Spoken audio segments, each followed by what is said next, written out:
Hey YouTube, Silenced here with Airsoft Team OSMD, and today I wanted to do another tech tip video. Now this video is on opening ICS upper gearboxes. The ICS upper gearbox, if you can see in there, there's the tappet plate, the nozzle, the cylinder, the piston, the spring, and the spring guide. That's it. The gears and the trigger switch and the wires are all still in the gun. So all you have to do is take out the rear body pin and then hinge it. It still uses a one-piece hop-up in the front. I actually have one right here. Standard one-piece hop-up, because the entire assembly hinges together. Unlike a KWA where the hop-up chamber or the gearbox stays put and it tries to hinge on its own. So with a KWA you can't use a one-piece hop-up because the way the gearbox is affixed to the gun when you're trying to hinge the rest.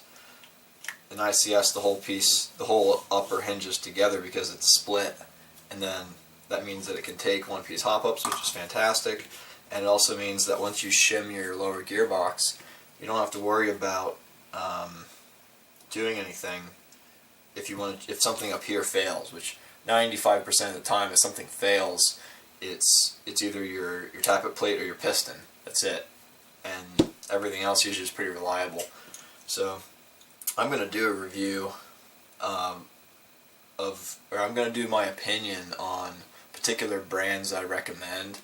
I'm not going to trash brands I don't like, but I'm going to tell my viewers what brands to buy, in my opinion, and ICS is one of them. So, how do you get this apart?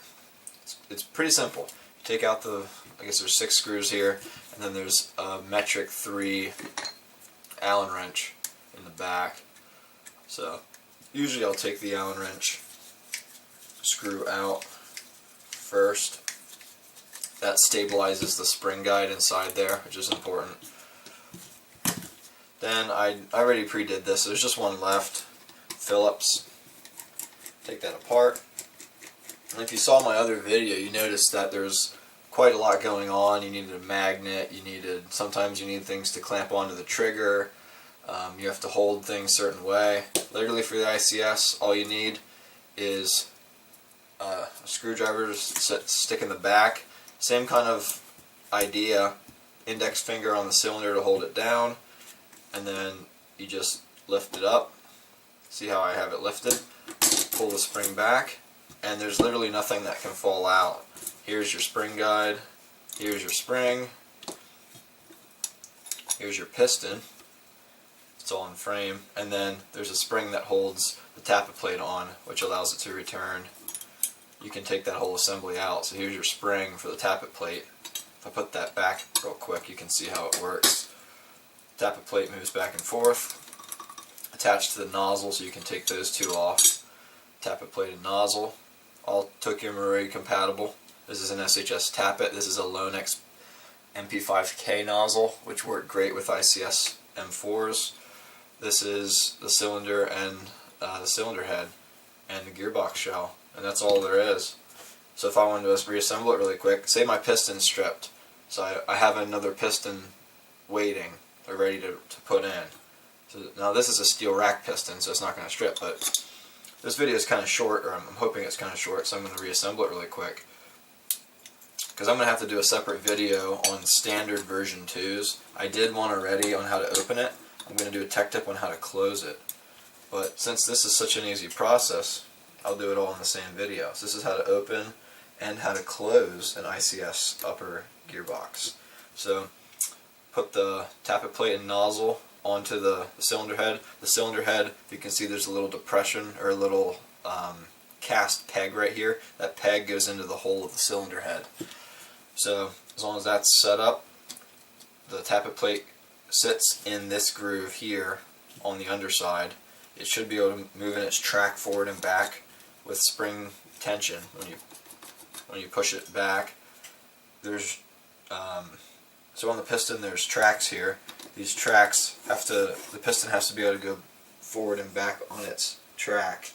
If it isn't, the gearbox isn't going to close correctly. It's not actually that difficult on an ICS, and I'll explain in a second when I close it. Then all you need is your spring guide on a screwdriver, your spring. Now if you look at the spring up close, there's actually two sections where the coils are tight, much tighter than everywhere else. There's a tightly coiled section here and a tightly coiled section there. The tightly coiled section always goes to the back on the spring guide portion. This spring is a SHS M110, but it's cut, so it shoots about 328 with .2s or 1 joule. And then all you have to do is I get the gearbox ready to go. Again, just as I used my pointer finger before to push down in to keep the cylinder down, I push down in to keep it down, and I kind of line up the front first, kind of like a hinge. Push down, and then I push in, and I get the spring guide in its little peg. There's a peg there that sits facing up. And then I'll put the rest of the gearbox together. Sometimes you have to wiggle the spring guide a little bit. It depends on the gun, or depends on how your gearbox is feeling that day. Now, the gearbox isn't wanting to shut. There it went. It shut. But I'm pushing it together, and sometimes it won't shut perfectly. So what do? Well, sometimes what that means is the piston isn't in its track. So if the piston isn't in its track, you can push it to one side or push it to the other. But in our case, it completely shut. On all sides you can see that there's really no seams. So first thing I'll do is I'll test the nozzle, then I'll put in 2 screws. There's 2 long screws in the ICS, and there's 4 small screws. Now the screws that come stock are not this color. I've actually replaced my screws with different color galvanized zinc screws, which are good. So, next thing I'll do, I'm not going to put all these screws in, but I have 3 screws in. So now what do? Well, I'll put the spring guide screw back in.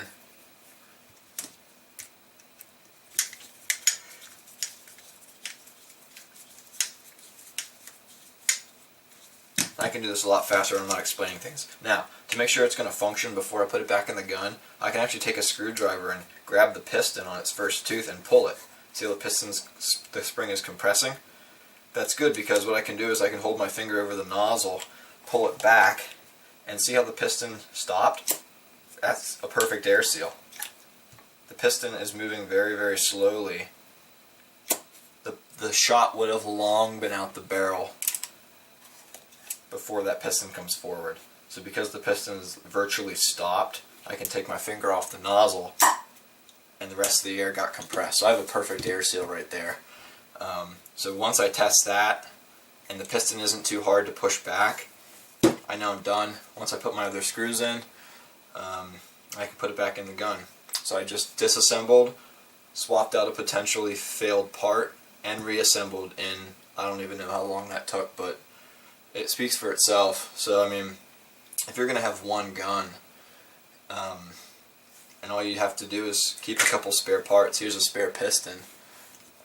So if the piston strips, literally you go to the safe zone, take out your upper, swap in the new part, go back out to the field. In 5 minutes, your gun is up and ready to go. And that's why I like it.